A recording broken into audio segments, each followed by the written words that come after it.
ప్రార్థన జీవితంలో త్యాగం చేయక తప్పదు. కొన్నిసార్లు నిద్ర త్యాగం చేయాలి, కొన్నిసార్లు సుఖాన్ని త్యాగం చేయాలి, కొన్నిసార్లు మన యొక్క ప్రయారిటీస్, కుటుంబ సమయాన్ని త్యాగం చేయక తప్పదు. ప్రార్థన తప్ప పనికిరాని చెత్తకంతా టైం ఉంటుంది మనకు, ఉండదా అండి? హైదరాబాద్లో కొత్త హోటల్ ఏదో వచ్చింది, కొత్త హోటల్లో కొత్త ఫుడ్ ఏది ఉంది, దానికి టైం ఉందా? ఉందా లేదా అండి? ఉంది.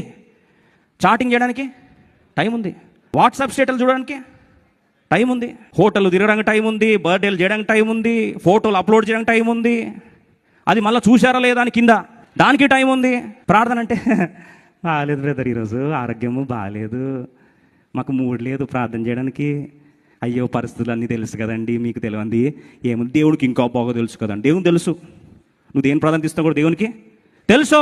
Don't try to give excuse for prayer. మరొకసారి దేవుని సేవకుని జ్ఞాపకం చేస్తా ఉన్నా. ఎందుకంటారండి, ఏ రోజైతే ప్రార్థన తాకట్టు పెడతావో, శిష్యుల పరిస్థితి ఏమైందంటే, యేసు ప్రభు భయంకరమైన కలవరిశిల వేదనకి వెళ్తున్నప్పుడు బైబిల్ రాస్తుంది, శిష్యులందరూ ఆయనను విడిచి పారిపోయిరి. కనీసం సిస్టర్స్ నిలబడ్డంతా కూడా బ్రదర్స్ నిలబడలేకపోతే కారణం ఏం తెలుసా అండి? ప్రార్థన జీవితం ఏం చేశారు?